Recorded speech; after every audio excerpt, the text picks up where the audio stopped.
For decades, Uganda has opened its borders and its heart to refugees.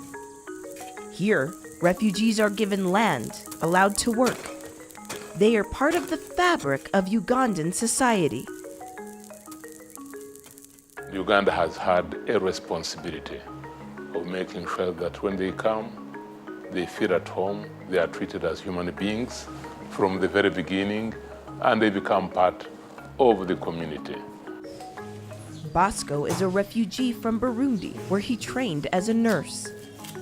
He works at the Nakia Valley Clinic, caring for his fellow refugees and Ugandans. My dream really was to become a nurse.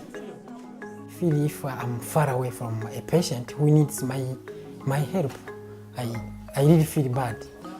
The clinic is an example of Uganda's policy of including refugees in government services.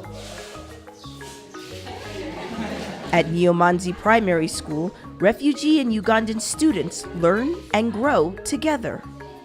Since the refugees came, which they cannot understand themselves, so they end up communicating using one language, that is English.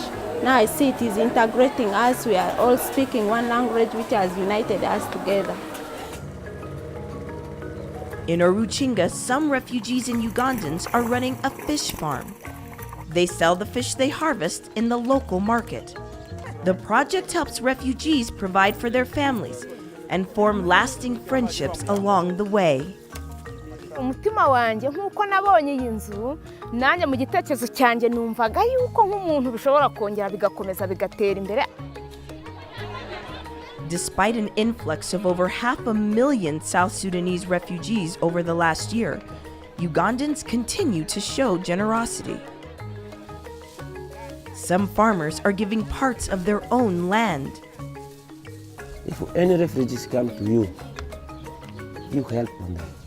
You give a small one for them. Let us stay together. They are our brothers, they are our sisters. But this generosity comes at a cost. Each new arrival strains already scarce resources like water, firewood, and food. South Sudan is the fastest growing refugee crisis in the world, with nearly 2 million refugees spread across 6 countries. Uganda and the region are at a breaking point. Humanitarian agencies and the government have received only a fraction of the funding required to provide even basic necessities for refugees and their hosts. The crisis needs member states to honor commitments made as part of last year's New York Declaration for Refugees and Migrants. It needs a comprehensive response, with humanitarians, development actors, and the private sector working together. Uganda is showing solidarity with refugees. It's time for the world to show solidarity with Uganda.